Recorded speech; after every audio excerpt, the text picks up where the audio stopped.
Welcome back, Badgers. Was that energetic enough, Bledge? That's better. I got in trouble last week. David Bellamy. Well, welcome back, Badgers. Welcome back, Badgers, to James Bledge. Say hello, James. Hi, everyone. Yes. And myself, Sam Cooper. We are back in Bledge's office, and it's a few days before Christmas now. Mm-hmm. And we started an episode last week, catching up with one another and what we've been up to over the autumn winter. And we basically ran out of time. We still had more to talk about, so we're back to bore you a little further. But thank you to everyone who did listen to our return episode last week. We're very grateful and appreciative of all the comments that we've received. Yeah, I think people were pretty happy to hear your beautiful ASMR tones again. And for that reason, we'll keep cracking on, I think. Yep. I have a friend who says it's very good to fall asleep to. So who's that? That's Sudrick is always happy God. to. Does he listen to this? Has he got patience? He claims to, but I think it's just to send him to sleep rather than to actually learn anything from you. Yeah. Bledge. Shout out Nick Sudrick. But if he is, if he has indeed tuned in for the second episode, that might have been enough. But yes, thank you all for coming back and returning to the second half of this catch up. And Bledge, why don't we dive right in? I remember one of the things you'd written down that you wanted to talk about last week was the Bernhard Academy. Yes. So, as you know, I'm quite into the education side of things. It's very important. And one of, the big news recently that Sammy Strutt, leaving CEO of Bigger to take up a role that Craig Haldane is leaving to do the Director of Education or something. I'm Is not that sure. what she's doing? I don't know the exact title. Probably should have done my research. But she's taken over that role at Bernhard Academy. Fantastic. To move that forward. And Sammy's expertise was always BTME, the education side of it, and she's done unbelievable things for all of us greenkeepers, which we're all heavily indebted to Sammy for that, myself included. And I was lucky enough to be selected as part of the group to go down to near Cambridge to the Bernard's factory, or Bernhard factory, for the pilot event. So it's not about grinding per se, it's all management stuff. It's all about managing your team, empowering your team, techniques to develop your squad. And they're going to be offering, I think, about half a dozen different courses. The website is now live. We can check that. We'll put I that think in the show notes. Yeah, we could do, yeah. And it's got all the details of how much all these courses cost. But we got the sneak preview into the course itself, and it's very hands-on. It's not like one where you're sitting kind of falling asleep at the back of a class. Got to keep your wits about you. There was some great speakers, of which were very, very engaging, which I think is the most important thing in a course. Last thing you want. I mean, we're really blessed actually as tough managers to have these great speakers at FTMI and Harrogate, Michael Astrop, Phil Helm, all these really energetic speakers, Frank Newbury, and the Bernhard Academy was no different. And I think Sammy coming on to that will help grow that even more. I mean, her contacts through the industry, and they're not industry speakers, they're speakers that go into Coca-Cola, that go into Sony, they go all over. Yeah. Can we take a step back, because there'll be many people listening to this who know all about Bernhards and what they do, and you mentioned grinders there, but equally there'll probably be plenty of people out there that just go straight over the head, have no idea. So what's the background on that company? Because I think it's quite interesting. So the Bernhard company, Stephen Bernhard, I'm pretty sure Stephen Bernhard is the founder. They've been about for decades, based, and they have a factory in probably Derbyshire. I'm really factually bad tonight. I'm put you onto the cosh here, haven't I? I'm coming. It's gonna get picked to shreds. This podcast. We're gonna get so many. Oh, well, it's actually not there. But and they've got another. It's the same place where the Tacit place is. I'm sorry, I'm really sorry, I can't think. But yeah, and they have their headquarters as well near Cambridge, and they make fantastic grinders, of which I've bought a couple down at Deal. We have one here at Royal Liverpool, and we have the competitors one as well. Believers in Education have supported the Bernhard delegation, which funds 10 guys and girls to go across to America to the GIS every year, which is a huge one. Proper process in that interview process, you need to be really on point with that. And I was lucky enough to go in that 2013 with ACID. I was on it as well. We had a really great group. We did the San Diego one, and there'll be 10 guys going out this year to Phoenix, of which we'll talk about more in a second. But they've been great supporters, and I mean, they're not gonna. They make their money through grinders. You know, they're not. This isn't a big. They're not going to be more about giving back. Rather totally, than... yeah. I mean, it's this.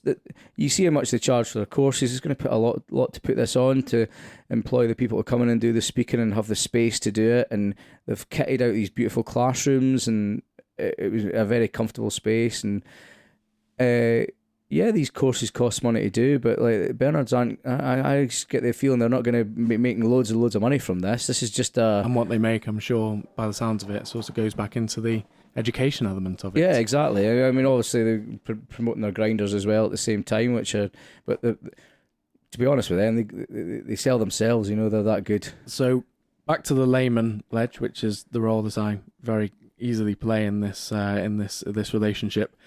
What's a grinder? What do you use it for? I know certain people out there that I can think of will have a different idea of what grinder is, but in greenkeeping, what is a grinder? What do you use it for? Who in your team would be using the grinders? Well, so the mechanic uses our grinder, and very simply sharpens machines. So you have two types of grinder basically: a bed knife grinder and a reel grinder. So sharpen the reel, sharpen the bed knife. And you can do relief grinding, I remember. Yes, you can do relief grinding. Our mechanic, Phil, big fan of relief grinding, works really well here.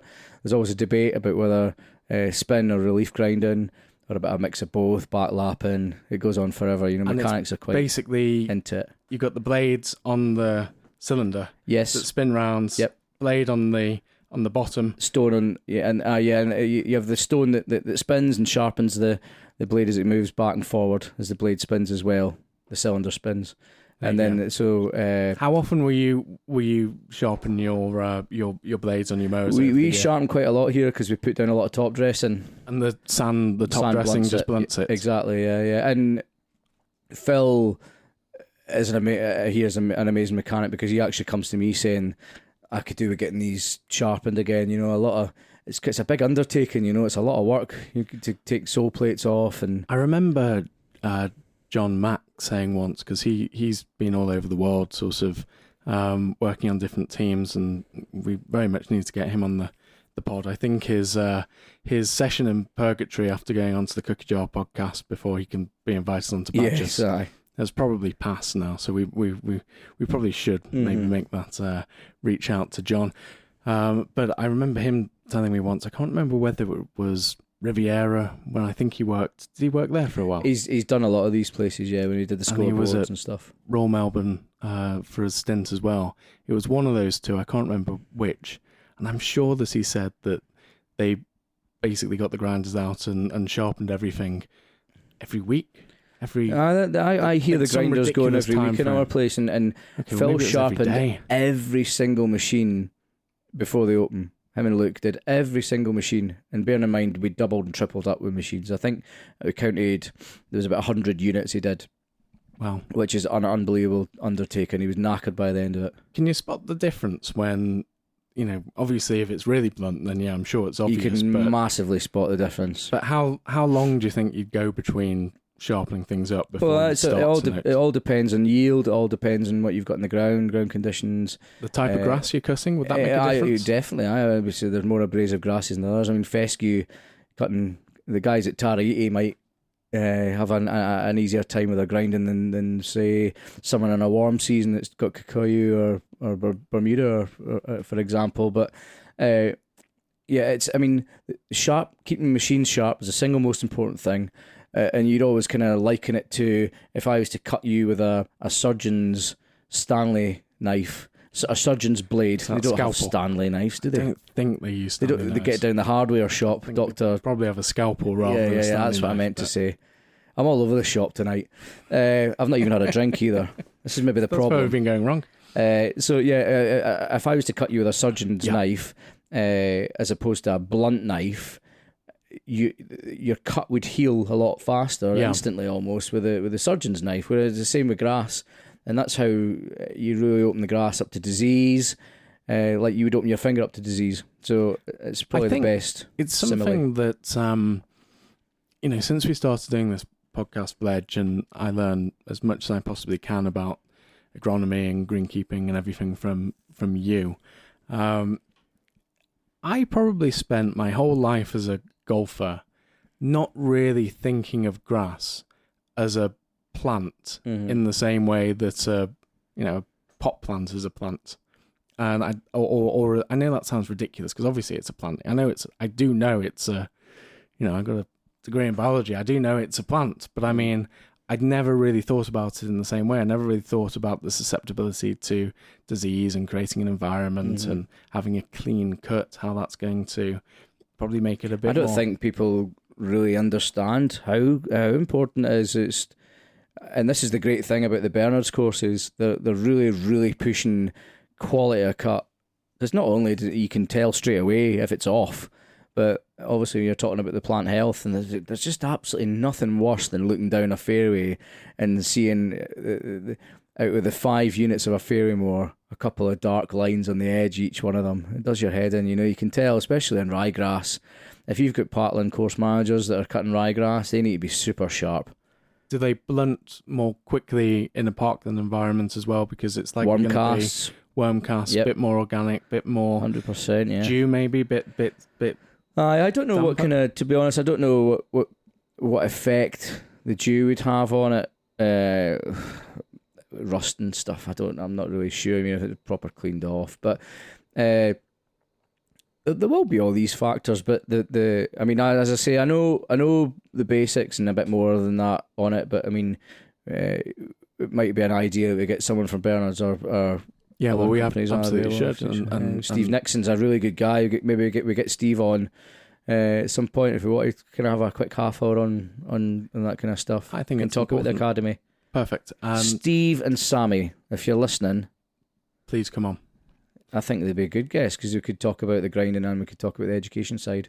Perfect. Well, cool. Let's work on that one, Bledge. Excellent. But the last thing I wanted to ask on this matter is, you were down there, however long ago it was, a few weeks ago. Did that feel like a full circle moment as someone who's been the beneficiary of the that trip that you went on to San Diego as part of the Bernhard's delegation? Yeah, it was amazing to see it develop into other stuff. And it's the first time I visit the factory as well, and it was amazing. When you walk through the factory, I'm probably not answering the question, but when you walk through the factory, there's a guy there, Peter, on the left-hand side, and Steve had said, well, Peter has been here since the start, so he will have made your grinder, because they're all handmade. And it's fascinating. Like, I mean, the way that they pull everything together, no wonder they cost so much, but they last 30 odd years. Yeah, quality. Well, that is great. But why don't we just touch on the on that trip you went on, because you mentioned it very briefly, and I tried to get you to talk to it, and you managed to sidestep it. But there were some people on that trip that your Bernhard's delegation peers. Mm-hmm. Who I know have gone on to some great jobs, really interesting careers in the industry. How did you apply for that? How did you get picked for that? What did you have to do? And who was on it? Every year it gets advertised. You answer some questions. There's an application form that you fill out, and it answers the kind of generic questions as to why you should be on it. And I always say to people, if you don't get it on the first year, just keep trying, because there's people queued up that have been trying for years to get on it, which is really good.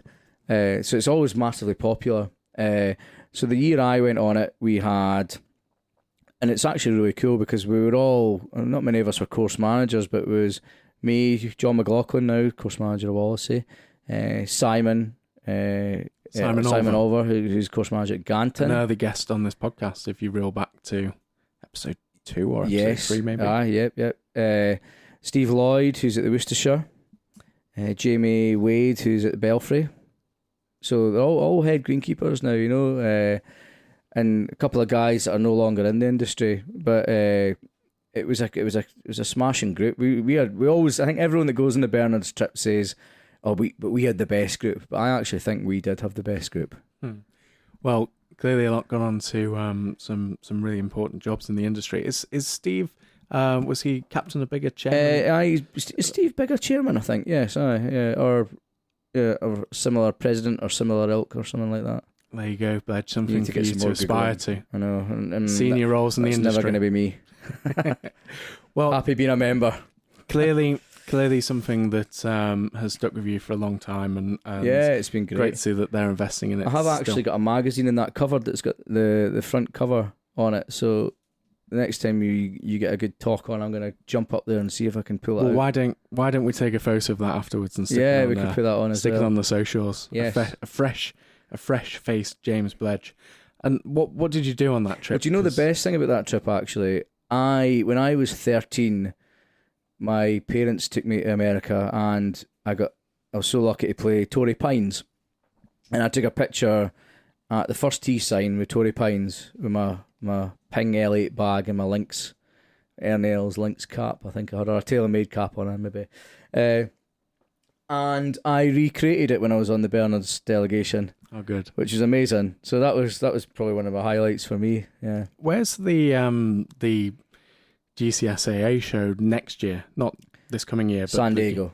There you go. So you could potentially. Yeah. So if anyone's listening, you need to get on that. You really do. So, but Phoenix this year, we could maybe bump onto that. May as well just. Why don't we? So both of us are going to BTME in Harrogate in January, and then I think it's literally immediately the week afterwards. Hop on a plane to Phoenix. So you are. I did my first GIS and indeed my first BTME this year, Bledge. So you are the expert on both of those matters when I am not. But why don't you talk to our listeners about Harrogate first? Well, Harrogate, one of the highlights of my year, BTME, British Turf Managers Exhibition. Harrogate, beautiful town in Yorkshire. It's got everything, great restaurants, great pubs, and a massive big conference centre, really nice places to stay. One of the biggest Wetherspoons that I've been in. Yeah, and it's a class Wetherspoons as well. You don't actually need to go anywhere else for a lot of people. You walk down the stairs in Wetherspoons and you just see greenkeepers, and it's great. I think Jim Croxton, who has been on a couple of times on the pod, said to me that Wetherspoons is BTME as far as he's concerned. Yeah, it's good. They should just hold it at Wetherspoons. Save a they few pretty quid. Much do. But no, it's great. I mean, they put on education from Sunday right the way through to Tuesday, and they have a Turf Managers Conference as well for 2 days, which is in the big hall. They have a awards ceremony, opening ceremony. There's a lot of opportunities to go out at night for nibbles with different manufacturers and catch up with people. And then on the Wednesday, Thursday and Friday morning, they have the show. So it's like an agricultural show, I guess, or a horticultural show where they have all the machines, fertiliser stands, all the latest technology. Arnie have got a stand, STRI, bigger, and you can just muzzle your way around there and speak to people. It's super. Felt like, to me, as a relative outsider going to it for the first time, it was essentially a structured way of basically just getting all of your crowd together to chat, see each other. Perhaps might be the one time in a year when all of you can catch up with each other, share ideas, share what you've been doing, what's worked, what's not worked, the issues that you face. And that must be one of the real kind of benefits for going that collegiate approach that you can take to the industry. Yeah, I think so. And for me, it gives me a lot of reminders. I'm quite forgetful. But when I pace the halls in Harrogate, I get to meet people that I'm like, oh God, I actually need to look at that or do this, or I need to start that project, and you see different ways of doing stuff.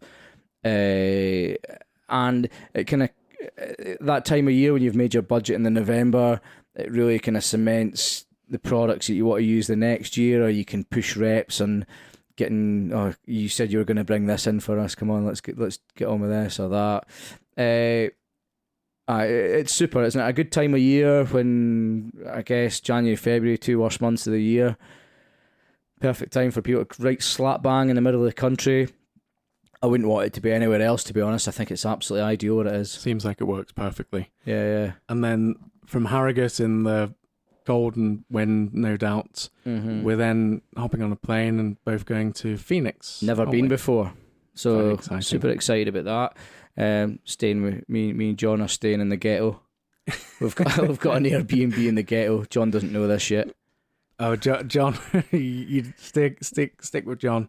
I'm sure you two will survive perfectly. Yeah. So we're doing that. I'm doing a talk actually at GIS, which is good. Exciting. First time I've taught. I've always wanted to talk at GIS, but this is after what the year we had last year. I guess it's the first time they've allowed me because I've got something interesting to talk about. So. And I assume that will be the topic of the talk, talking about your experience. Exactly, yeah. So it's the same talk as I've done about 6 talks recently.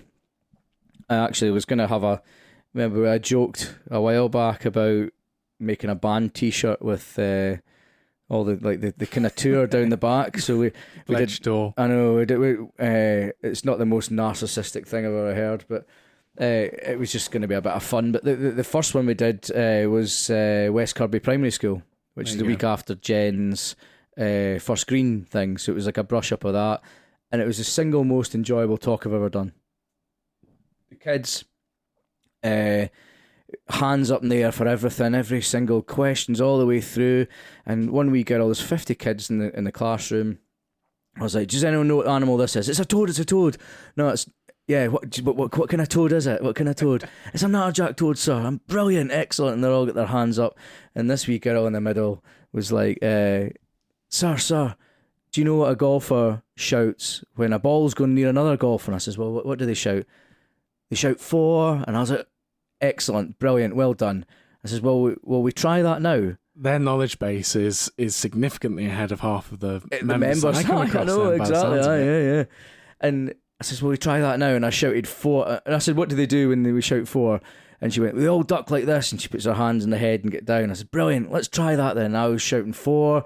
And there were all those 50 kids ducking below their tables, putting their hands in their heads. And I could look at the teachers and they were like shaking their heads.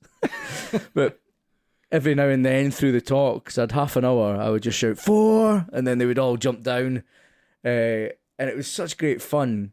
I absolutely loved it. I came out buzzing, and I said, like, sir, can you give me advice on how I would be a greenkeeper and stuff? And I'm like, you're like 9 years old. In fact, probably less than that. I think they were maybe like 7 or something like that. So pretty amazing. I came out buzzing from that, and that's why I like to do public speaking.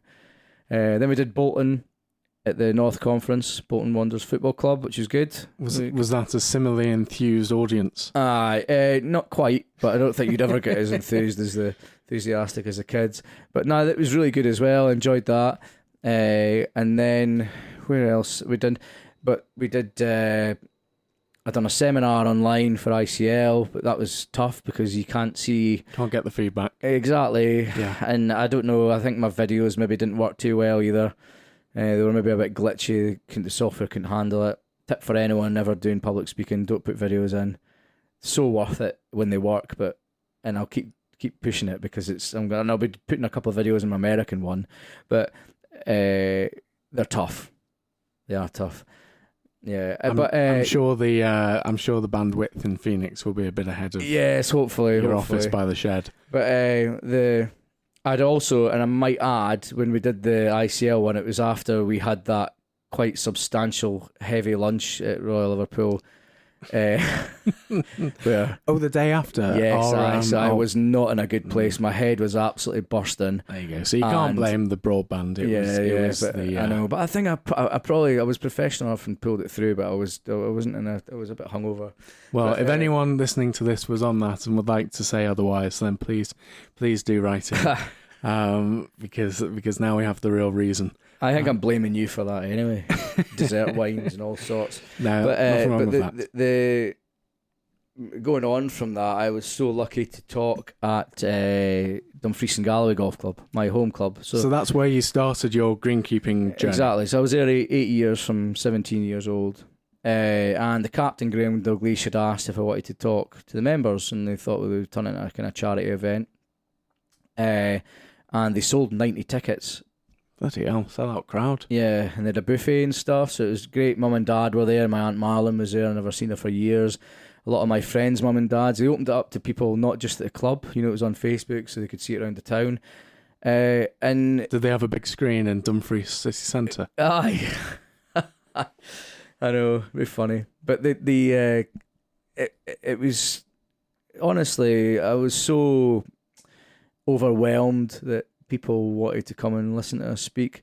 I think I spoke for over 2 hours, which is great. We had like an hour, then an interlude, so people could grab a drink. But great questions from everyone, and they all really, really enjoyed it. I got standing ovations, and I think it was probably one of the most rewarding nights of my life.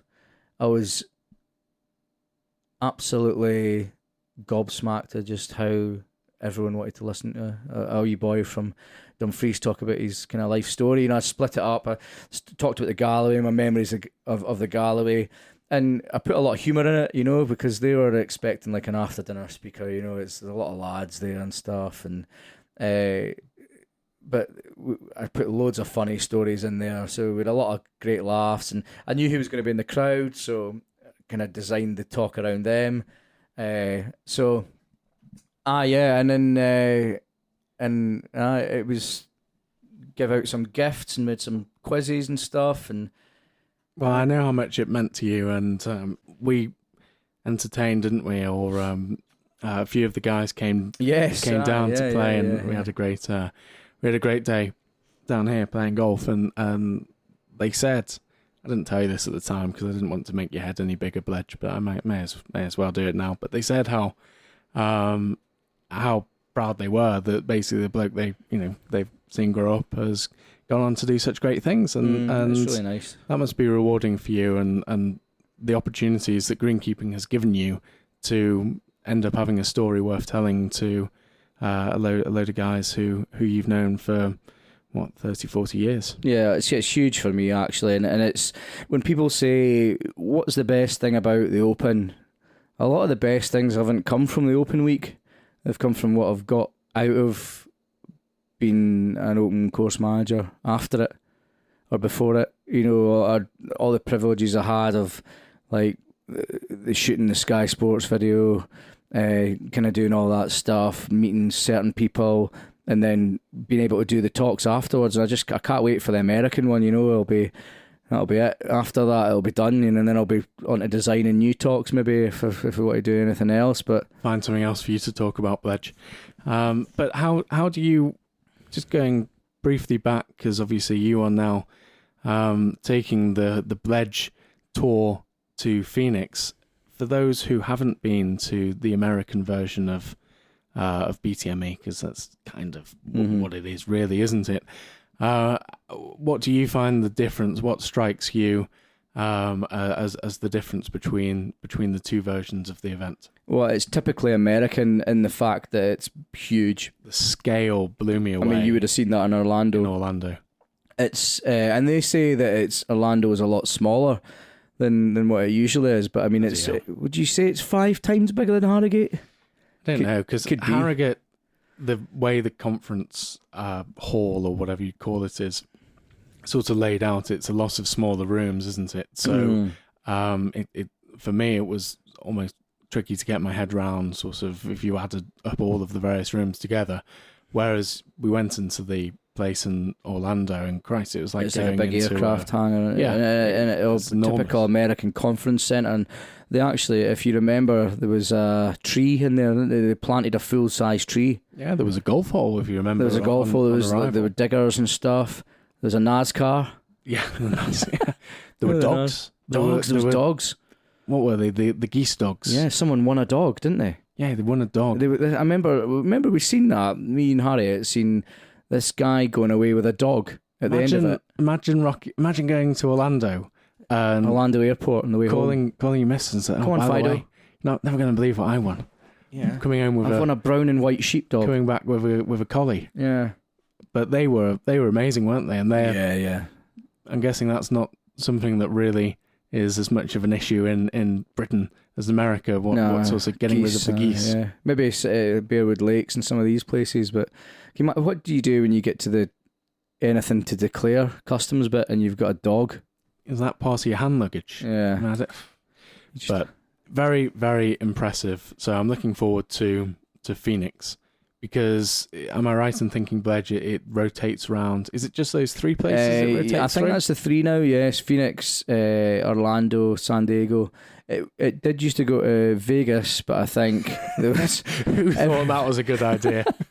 Greenkeepers coming back, divorced and skint with huge big credit card bills. And then the other one was San Antonio, which I really enjoyed San Antonio, but I think the weather's kind of hit and miss. So Phoenix will be awesome, and I think Arcade and I might be playing Whisper Rock when we're across there. Very nice. Nice. Got to combine, you got to go and look at those warm season grasses, Bledge, increase your knowledge. Get the warm season, which is I'm sure that's the reason you're going. Zero just now. I think that'll be amazing. So I think there's talk about going to the Rainbird factory as well, possibly. So is that where they're based? Just outside Phoenix, yeah, somewhere else in Tucson, Arizona. Yeah. So might be doing that. But I'm sure we'll fill our week. It will include chicken wings and Yingling American Lager, which was my favourite. Remember that stuff? Dark, like a Boston lager. What you were drinking? Yeah, it was nice though. It was a dark lager. It was beautiful. Well, if anyone out there listening is coming along to the show in Phoenix and wants to say hello, please do drop us a line, because we met up with a few people over in Phoenix. It'd have been good if we could have done a Badgers podcast because they have open podcasting space, because we've seen Joe Gallotti. Well, let's work on that, because it is nice. I think that something that always amazes me, to be honest, Bledge, is the fact that golf is played over such a diverse array of landscapes, and America kind of encapsulates that better than anywhere, doesn't it? You've got every climate, every budget, every style of golf that you could possibly imagine, and they all gravitate to this place. So I'm sure there'll be a lot of interesting folk there. I'm visiting somewhere that I've never ever seen desert golf ever. So this is going to be new for me, and I've grown up years of watching World Match Play when it was at Scottsdale. Was it Scottsdale National? Okay. Which is up north. I flew over Phoenix on the way back for San Diego, and I remember looking out the plane window, because I always wrestle someone for the window seat. I love them, I'm a child when it comes to that. But I remember starting to fly over Phoenix and then closing the blind or whatever, and then opening it up 10 minutes later, and I was still flying over Phoenix. It's absolutely massive. Unbelievable. Yeah. It's just grids everywhere, isn't it? Lights. And it is always amazing. I find the juxtaposition between the deserts and the golf courses. Mm-hmm. When you see the photographs of... The one I'm thinking of is it's the one where Tiger and Phil played their match in... yes, Shadow Creek. Right, yes. And obviously that's a different desert, or a bit to the west over in Vegas. Yeah. But you see the photographs of that, and okay, Mr. Fazio there has created something that is like a Garden of Eden, and obviously a very different style of golf than the one that we usually play over here.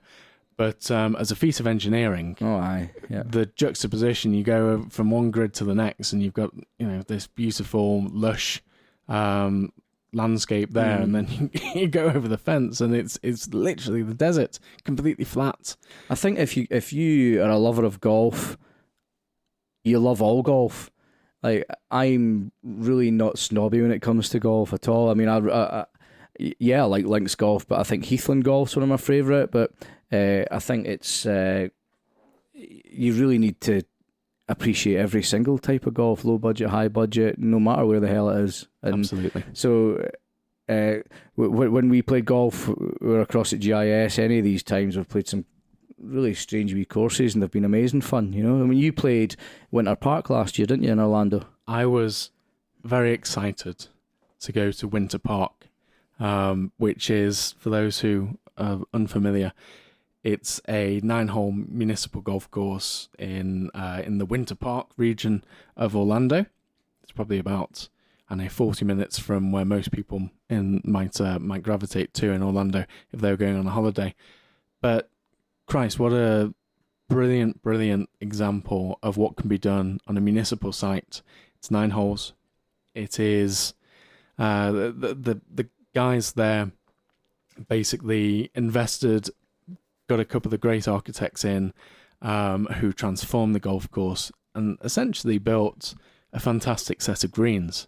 You know, it's rarely complicated if you can build an amazing set of interesting, engaging, fun greens, and then have a golf course where there's almost no heights of cut. It's short grass, but the architecture comes from how you play your shots into the greens. Then you can basically create something quite economically that's easy to maintain, that is, you know, engaging every single time you play it for all classes of golfer.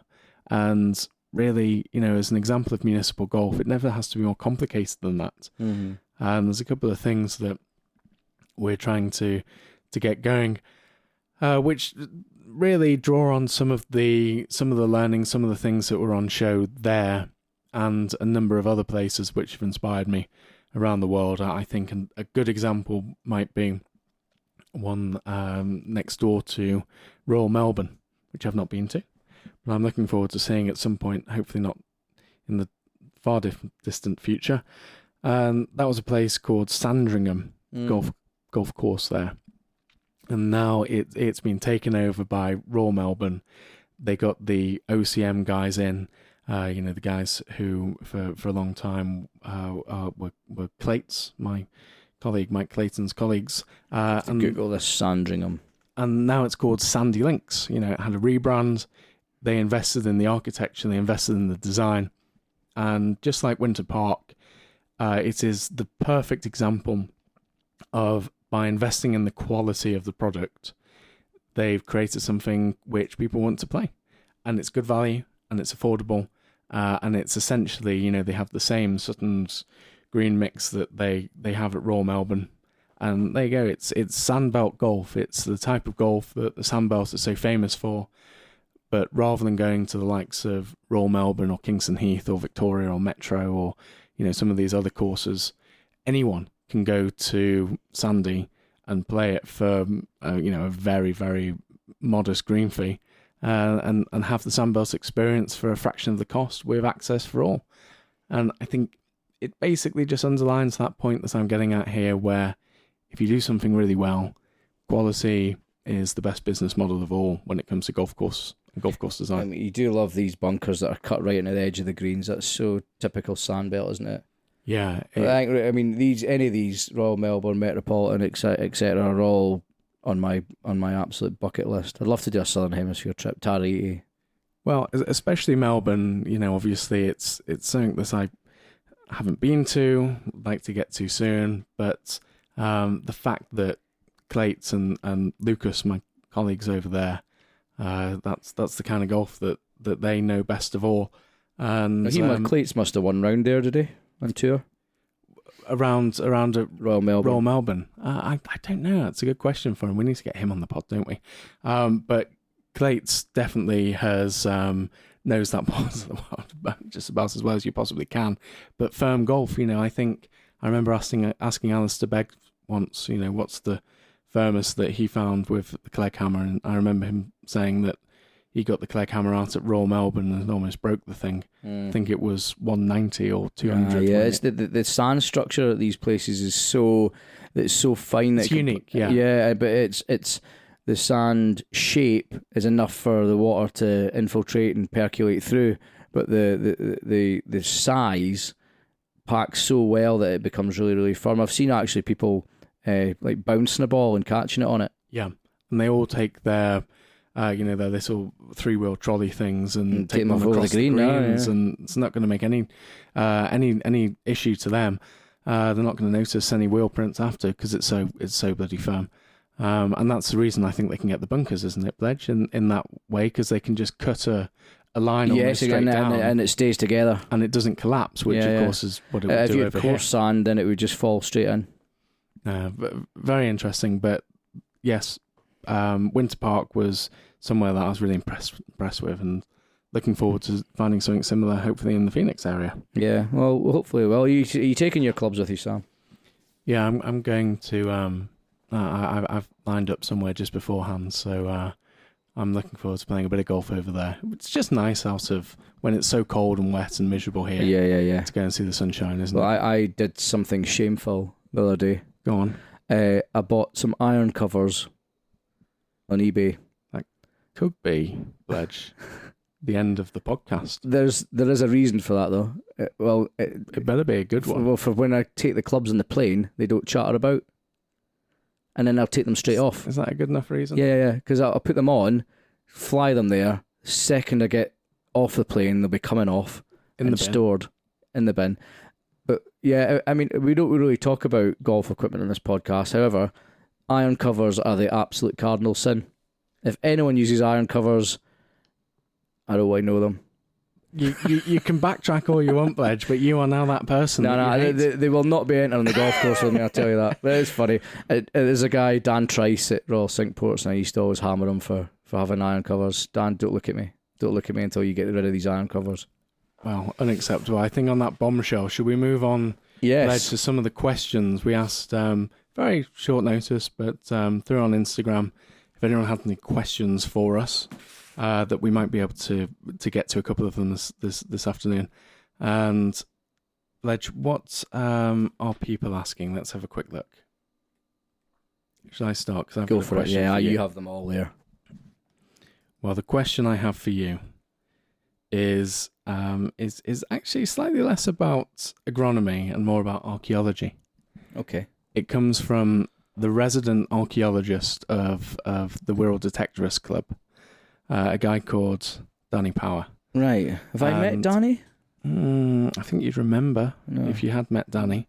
Danny wants to know if you've accidentally found something of archaeological merit on a golf course. Yes, I have. I've got a very good story about that. So, years ago, we had at Royal Cinque Ports down the north end of the course. There was a field that we called the Roman Field for that exact reason, but it was called that after we made the discovery.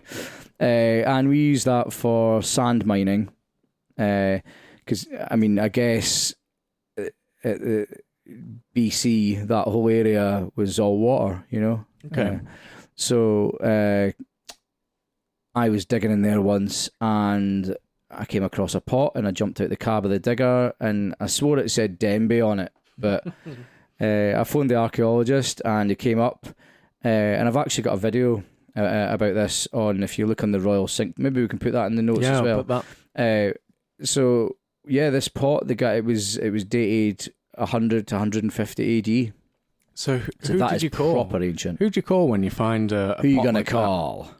It was the Dover Archaeologists Society or something like that, yeah. And then I don't think that's going to catch on, is it? They come up in their blues and twos, and they were great. I think I could have just brushed it under the carpet, but it's too important stuff like that. No, it's very really important. cool. I think it's like that awesome. episode of Detectorists, otherwise, wouldn't it? When he finds the I know mosaic, and then the next day it's gone, and then there's a dine. Next thing there's a T-Rex. Yeah, he's digging a T-Rex up in the course, and then the course gets shut for a year. Well done, Bledge. But he explained, I mean, he looked at the soil profile and you could say, look, there's the hearth, the fire.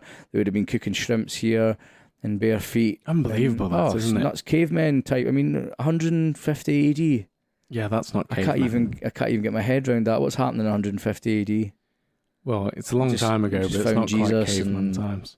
robes and Jesus sandals and beards and long hair.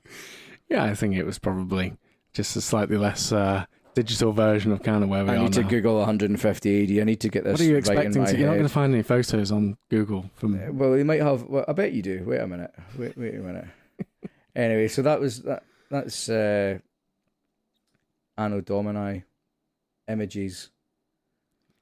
I don't think they had cameras 850 years ago. Romans, it's Romans, isn't it? Romans, the Roman era. So they reckon there was so the drinking pots were made in Cheltenham, Okay. and brought down. But yeah, there'll be a load of Roman coins in there. I thought, so you want to get your metal detectors down there. But yeah, so it was a Roman road that went through Deal. That's what Is that the ancient highway? Is a Roman road, yeah. Yeah. So the ancient highway, is that the bit that goes across the course? It's not the. Yes, aye. It's the one that It's a goes sand across track. the 11th. fairway. Yep. With the little sleepers bordering it. Yes. Well, Wouldn't it be funny if I put in 100 to 150 AD, I just Googled it and then that video came up? I think there are probably a few other things of even perhaps, dare I say, more archaeological significance than your pots, but that is a hell of a thing to find on on a golf course. Yeah, well, the guy was super excited about it. I mean, he was absolutely, as you'll see in the video, he was pretty chuffed. Yeah, well, you have to send me the link to that, Bledge, and we'll stick that in the show notes. Yeah, I'll chuck it on. We'll chuck it on. Good question. That was a I good like that question, one. A Danny. bit different. Okay, well, the next question is about golf courses and the agronomy of them. And Paul Hughes wants to know, apart from divots and apart from pitch marks, what would be the number one thing that members can help you with? And I'm going to say, especially over the winter months when courses are just under that bit more pressure. Yes. So, I mean, we're obviously blessed here having free draining from surfaces at Hoylake, but I mean, for our brothers on the Parkland golf courses that are, I mean, we've had so much rain here over the past month, 2 months. I mean, we're hitting the metre mark. I would imagine a lot of courses in the Wirral and all across Liverpool and the northwest are closed and have been closed for a long time. Places that don't close, whether it be for business model or for memberships that are pushy, then yeah, I mean, do them a favour. Get rid of your buggies and your trolleys. Switch to half sets. I don't think you need a full set this time of year. Pencil bags. What a difference! I mean, you can walk in some Parkland courses and just make so much damage with trolleys. Really, Mud. just what it's basically the ground sodden. You're putting it's too much pressure on them. It pushes up the worm cast. See brown marks everywhere. It just brings the mud. If it's saturated, it just brings the mud right to the surface, and it's damage that takes yonks to fix. Whereas, I mean, greenkeepers try their best to rope areas off to push people around the right way. Go where the greenkeeper wants you to go. Yeah. Don't cross ropes or pull your trolleys or take shortcuts. Repair your pitch marks, put your divots back, look after your golf course, write your bunkers properly. It is an unbelievable kind of this was a reflection of the human condition, isn't it? And you know, we think about this a lot with my architecture hat on, but you're going out ostensibly for a 3.5 hour walk, 8 kilometres plus, yeah. but you still want to take the shortest possible walk. Well, you've seen what I've done here recently. I've taken out quite a lot of the back tee banks. Some of our back tee banks will have gorse bushes round them, and people have to walk round the gorse bush and up onto the left or the right of the tee, but people walk through the gorse bush to get straight on the tee. So I'm kind of like at the point, and I was the same at Deal. Sometimes it's like, you can't beat them, join them, just fix it, let them go that way, and well, that's it. You know, it's almost, you got to accept that you're fighting a losing battle. Oh, yeah, definitely. And it makes sense. You just have if they're going to go the shortest route, then they'll always will. Like, you can. There's nothing worse as having posts and rope everywhere when you don't need to. No. You don't need to have posts and rope everywhere if you're going to open the backs of these tees up. I mean, you know, a lot of when we played, very lucky years ago. I remember it was after my 40th. Myself, Rob McGurk, Liam Brown, Sean McLean, Rob Lee from the Steam group. We got a first plane out of London up to Edinburgh on a Monday morning, and we played Dumbarnie. And it was a year before it even opened, so I think we would have been the very first people ever have played it, pretty much. Maybe a handful of folk before. Goodness me. It was, what an experience, but I'm pretty sure they were letting people play it first to see where they were going to walk before they put the paths in. There's a great study I remember reading once, and it was a university in America, and they basically did exactly that. Mm-hmm. They had this quadrangle or whatever, this area of grass, and rather than just build path straight where through you the think middle they're going to of it, go, yeah. They left it a year, waited for the sort of little evidence goat tracks to form, yeah.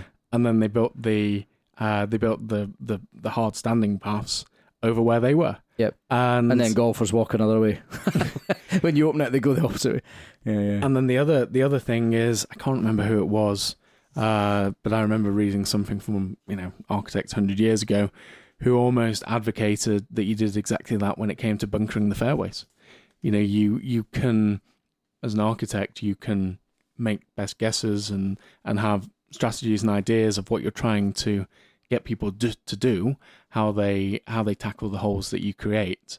I'm a big believer, as you know, Bledge, that greenside bunkering is the most important sort of group of bunkers on the golf course, because they are relevant to every type of golfer, no matter how far they hit the ball, no matter where they almost wherever they're coming in from.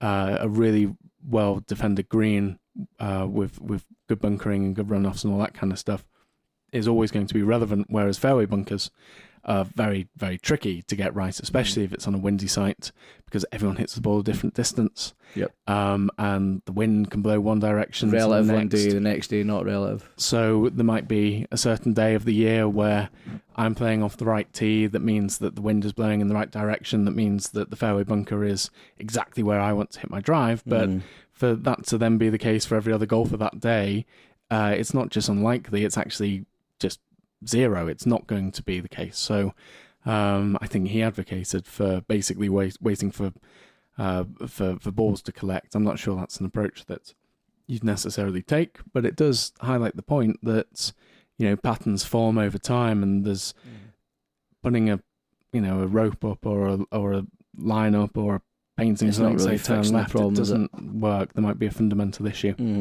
and that's probably worth a quick point. What do you think of paths versus wider mown areas? So what I mean by that before, because I haven't made that very clear, obviously at Hoylake we are very lucky that the paths that we have around the golf course, the grass paths, are beautiful and irrigated, and I appreciate that that's very expensive and beyond the resources of many clubs out. They're pretty much fairway standard paths. They're extraordinary, just with ryegrass opposed to fescue. And also places have done something similar. But my favourite transition from one green to a tee doesn't involve a path at Hoylake. It's from the members first to the second tee, where essentially you have the apron sort of cuts from the green straight into the tee. And it's beautiful. And my favourite place, I think, of anywhere that I've been is probably Carnoustie. Yeah, it's phenomenal at that. And I would say from one green to the next tee, not just on the championship course, but on the Burnside and on the Budden courses as well, I can't think of many out of those 54 holes that actually have a formal path that goes from a green to a tee. It's all just a continuation of that apron. A flow round, yeah. What are your thoughts on that? Because to my mind, that must do a very good job of spreading foot traffic around, rather than a path which might actually inadvertently cause a little bit of a problem by focusing foot traffic together to one point, and then where people enter and exit that path could actually concentrate where, in the way that Carnoustie is able to avoid it. Well, it's a really good way that you'd mention that, actually, because when we were designing the irrigation system at Royal Cinque Ports with Adrian Mottram, I played Carnoustie during that time, and I remember phoning Adrian that night after playing it, saying, Adrian, we need to rip up this design and start again, because really? I see a different way of doing things now. And we walked the course that next Monday, and we put in a load new sprinklers, loads of infinity, big heads, 20-metre heads in between, like walking off the first green to the second. We opened these areas right up. We coralled some areas off. We stripped the kind of tops off, reseeded them all. And we dug out any of the red shale paths that were left. And I basically kind of felt with Carnoustie you could putt from the first tee exactly to the 18th green, right the way around the course. And that was the... Any time Alistair Beggs came down, because he's my agronomist at Deal, I would say, this is what we want to try and achieve, this is what we want in the flow, and he was in complete agreement with that. And we achieved that with a new irrigation design. To me, Carnoustie is the course that, because of that, flows just so well. And it's accentuated because they have that short grass transition between them. But I, obviously, by nature of what I do, spend a lot of time thinking about this, and I also spend a fair amount of time looking at grainy old black and white photos of courses from years gone. And it's something that you notice a lot. It's a recurring theme that I certainly notice anyway.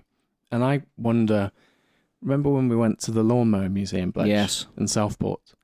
And if you've got a horse-drawn, ground-driven, if the propulsion for the blades, for the cylinder is coming from the wheels turning, and it's almost impossible then to disengage. If the wheels are, if the mower is being dragged by a horse, it's cutting grass. There's no off switch. You can't just drive from one point to the next. On the contrary. Oh, is that? Yeah, trailed gangs still have like a lever that you could pull out that would, so you can would disengage the reel. Okay. But I get what you're saying, and there would have been some that you couldn't. And you're exactly right, because you would just keep going, and that's the reason probably why. That's my point. Yeah. It's like it almost felt like the mower starts at a certain point wherever the sheds are, and then it's just one 18-hole cut, then all the way through. This is what we try and get the guys to do here. We've got 3 fairway mowers. Our paths are usually two wide, and maybe the third would go on a tee bank. So when they finish cutting a fairway, they all just go up the next path together. Yeah, because they're going that way anyway. And I guess that's more efficient then, isn't it? Totally, because you're driving that way, so you may as well cut at the same time. So yeah. A really good example of that for me as well is actually at Dornoch. Have you noticed that on the Foxy, the famous 14th hole at Dornoch? I've not been to Dornoch since I worked at Kingsbarn, so that really? was 15 plus years ago. Scott's never invited me back. Well, that's disgraceful, Scott. Get Bledgy up there to go and have a look at your mowing lines at 14, 15 and 16. Because surely we should do a Dornoch trip this year. I'd love that. Dornoch's one of my favourites. We'll take Peacock up. But the way they, as I understand it, the way they cut those 3 holes, basically it's just one long fairway across the 3 holes, and then the guys go ahead, cut them in one swoop, and then someone else comes back, does the greens and aprons and whatever else. It's phenomenal. I mean, the amount of money and time we spend in our paths these days. You always talk about everyone when we talk about Trump Aberdeen. How do you enjoy it? Oh, the best paths I've ever seen. It's funny how we judge our golf courses now by paths. I do think it's very important, something that I always focus on, the difference between architecture and decoration. And I think that occasionally there are certain elements of modern architecture that I might say, respectfully, are a little more decoration than they are proper architecture. However, it's not to be dismissive of them. Things like paths and the aesthetic presentation of a course at large is incredibly important, because for so many people, especially the people who only visit somewhere once, realistically, I'm acutely aware that if you've got a very intelligent, interesting hole to play, if you can spot that the first time you play it, I'm almost skeptical. I'm almost not sure I believe you. The holes that work best from a real design perspective are the ones that you have to play again 5, 6, 10 times before. It's like you really listening to a great album. Yeah. The first time I listened to Division Bell, Pink Floyd, I probably thought, it's good, but it's all right. And now I just think it's epic. Yeah. And there are golf courses that get better every time you play them. I think there are also some golf courses that, dare I say, actually get slightly worse when you've played them 10 times. Because what impressed you and awed you the first time, perhaps that's the views or the presentation. It's not that we ever tire. Like, take our 11th hole at Hoylake, for example. That is perhaps the most beautiful setting. Oh, it's one of my favourite ever golf holes. But by the time, I've played golf here my entire life, and I still stand on that green, and I still marvel at how beautiful the outlook is. Yep. But it is only one piece of the hole. The fact the hole itself is a fantastic par 3 is the thing that means that every time you come back, that's what makes it special. It's not the view. The view is part of it. If a visitor comes to Hoylake once, they might have got their phone out on that green and taken a photo, and they would have been able to enjoy it because of the view. But if you were to ask the members who see it every single time they play golf, what they think of the hole, what makes the hole special, it's the angle of the green, it's the runoffs, it's the bunker that's just where the you're backdrops come off. It's all of the pieces that you never tire of. I would liken Royal Liverpool to Radiohead and Rainbows if I was going to pick an album. Does that make sense? It does to me, but what is it that? Because I think it's an important thing. The fact that there are certain places that take a bit of time to peel away the layers. No, I've loved Hoylake more and more. I've played it. Good, especially the open route. Hint. Wow. Let's another quickly podcast. Move on to get sacked. Let's quickly move on to next question, which is your favourite resources for learning about all things architecture, greenkeeping, and agronomy. Well, I'll come on to the architecture bit because it's a question I get asked quite a lot. What should I read, etc. But what about you, Bledge? Greenkeeping and agronomy? Where I'm not a big reader, as you know. I can't read.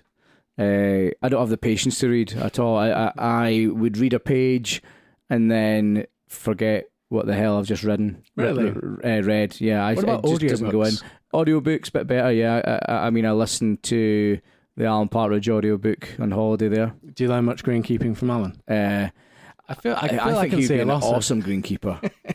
But I like podcasts, as you know. So good podcasts. If you want to get really technical, you've got the On the Horizon one with, which is the ICL one with Henry Bechley and Glenn Kirby. Very, very good guys. Very knowledgeable.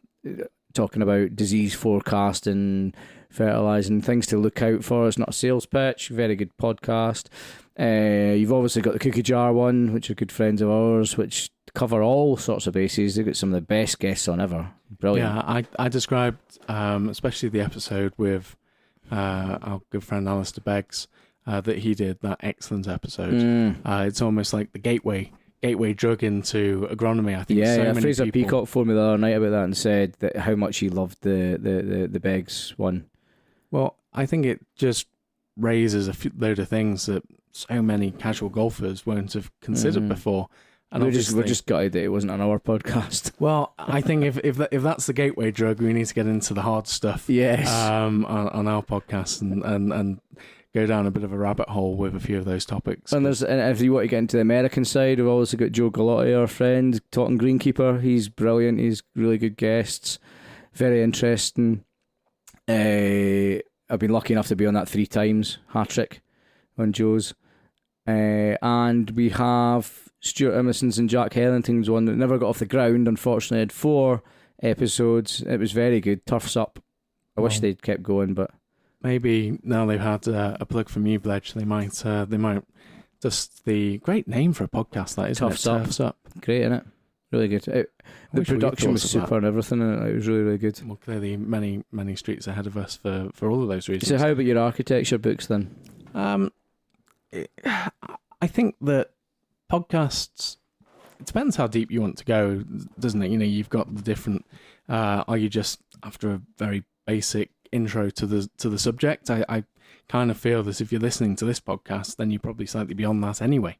But really, Derek Duncan does a really good podcast with interviews with architects, which is called Feed the Ball. Derek is the golf architecture editor for Golf Digest. So that's something that I always enjoy listening to. Obviously, the fried egg. I think there's no one who's going to have heard of golf badges who hasn't already heard of fried egg. So I'm not really telling anyone anything new here. So book wise, again, fried egg though. Some really need to check a lot of their facts. Oh yeah, you had a bit of a. Well, I just if you're going to talk about stuff, you need to get it right. Okay, I think. Well, they'd never ever been to Britain, and they were saying about sand scrapes, and they actually got it wrong, saying Martin Ebert did the changes at Dornoch when he never either. So, well, I'm sure that Andy and Gareth are definitely not going to listen to this, but if they do, it feels like the gauntlet's been thrown down there by Bledgy. But from a book perspective, there you go, Grassroots by Richard Pennell. Yes, I've got a lovely copy of Richard Pennell's Grassroots. I actually have read most of this. Our friend Richard Pennell, who was the Assistant Secretary at New Zealand and then the Secretary at Woking, has written this beautiful book this year, and the cover is the Par 3 course at North Foreland in Kent, which is one of my favourite golf courses. James Lear, his absolute favourite golf course, and it basically talks about Fowler course, isn't it? Fowler and Simpson. Yes, it is. Yeah, and the chapters are all golf courses that he's played, at which most of you guys will have either been members or have played. So that's Richard Pennell. What's Richard's name on the old Twitter? Pitchmarks. Pitchmarks. So have a look at Pitchmarks. He'll send you a signed copy. I played great photography in here as well. A lot of Jason Cleve a few weeks ago with Richard. Which was really, really lovely. Richard's a lovely guy. He's one of the nicest, But I mean, the photography in here is fantastic as well. No, that's great recommendation, Bledge. But I think for intro to architecture stuff, Jeff Shackelford wrote a book earlier this year, which is basically an introduction to golf course architecture. Obviously, Tom Doak wrote a very famous one, which would be a slightly deeper level of knowledge, perhaps, which is Anatomy of a Golf Course is almost a bit of a seminal text. And really, you could almost make the case, I'm probably doing both of them great disservice here, but a lot of the principles of Anatomy of a Golf Course are those also stuck into the great Spirit of St Andrews book by Alistair Mackenzie. So, what's the one with the Doak scale? Well, that was his confidential guide. That was basically a series of books, as it turned out, when he spent a year going around the country playing all the golf courses. What a ridiculous thing to have done. Did we get rated in that here? Yeah, we did. Can you remember what it was? Yeah, out of 10? I think we were a 7. 7 out of 10. Doak 7. Well, a 7 out of 10 is different to what most people might give a 7 out of 10. I think the Doak scale, God, we've opened Pandora's box now, but I think the Doak scale is still definitely the best way of ranking golf courses, because it's not really ranking individual courses, it's sticking them into categories, which I realistically, if someone were to say, oh, I think so-and-so is the 27th best course in the country and this is the 29th, it's like, come on. The rating thing's done my head in for years. Yeah, exactly. Like it's I'm not sold on individual numbers, but I am very much sold on I think Doak, to give a 10 is a course that you'd say is near perfection and you should drop everything and immediately go and play it. And there are very, very few, maybe half a dozen in the country that he would to give a 10 to. And I think maybe he'd say the average course, the average quality of course, which is not to say a bad course by any means, but just an average course. I can't remember exactly what number you'd give it, but a 2 or a 3, something like that. Right. It's basically to differentiate at the top end of the scale, really. And I think what he did in that was very very useful and really still incredibly relevant now. It's very rare that if someone really understands that and you go and play golf with someone, you might disagree by. I might say this place is an 8 and someone else might say it's a 7 or vice versa. The Badger scale. but no one I know who really understands it would come away and say, "Oh, I think this is a 5 and this is a 9." You know, it's amazing how people can often agree to maybe 1 point of difference between things. Which I'd quite like to do that. I think it would be quite nice to kind of make your own scale up, wouldn't it? Really, It is, but I think he's done a very good job of it. So, so I think that. Yeah, Anatomy of a Golf Course. Keith Gutton wrote a great book on the evolution of golf course architecture, or golf course design, he called it, which again is quite hard to come by. Actually, I think he only printed a certain number of those books, and they're quite hard to find now. But I think it's interesting if you were taking a slightly deeper view, want to learn a bit more about it. The fact that you can actually go along and basically understand why courses of different eras were built in the way they were, because there's a lot more to it than just the architects. You know, it's a lot of everything else that was going on in the world at the time. So he did a great job in basically laying out how golf courses evolved and trends and styles evolved over the years. Can I show you the worst book ever? The Mathematics of Turfgrass Maintenance, 4th edition. Brutal. They had four editions though. Can't be that Nick bad. E. Christians and Michael L. Angue. It's super technical, and it's all in Imperial as well. I think that might be a level of detail beyond the average. No, it's not. Some metric there. That's good. What about 4th edition. practical greenkeeping? Yeah, that's what people call the Bible. I wish that would be rewritten. Actually, I mean, I really love all Jim Arthur's stuff and his way of thinking. Completely agree. I'm quite a traditional greenkeeper. I find, but I think that book needs rewritten with a modern twist on it. We just need someone to rewrite it. Why don't you do it then? Because I'm illiterate. You could do that, Bledge. Get ChatGPT on the case. You could do, couldn't we? Okay. Do you know what? Actually, that's a good idea. I think. Maybe speak to Alistair Beggs if you want to go halfers on it. I can see the wheels turning in Bledge's mind there. Got another winter project for him. Yeah, there we go. Okay, well, is there anything else, Bledge, or shall we wish our followers a happy Christmas? Yes, I hope everyone has a happy Christmas. It's been a brilliant year for myself and Sam. We've really enjoyed this action. I think it's probably been a wee bit more of a success than we first thought it was going to be. We've kept our roots as well by having the inadequate recording equipment and downgraded studio. Strutty, Lee Strutt, a very popular guest, as he was on the podcast, said that he quite liked it because it was like listening to two boring blokes in the pub having a chat, and the biggest compliment you could have paid us. Really. And I was quite proud of that. So, yeah. So hopefully, if you've made it this far, thanks very much for listening. We will try and get a nice roster of guests coming up in the new year. But Bledge, as ever, it's a pleasure to do this with you. So well done this year. Likewise. You've had a pretty special year, and no less than you deserve. So it's great to learn as much as I can from you, mate. Likewise, and we'll see you all in 2024. Happy New Year, everyone. Happy New Year. Happy Christmas. Happy New Year.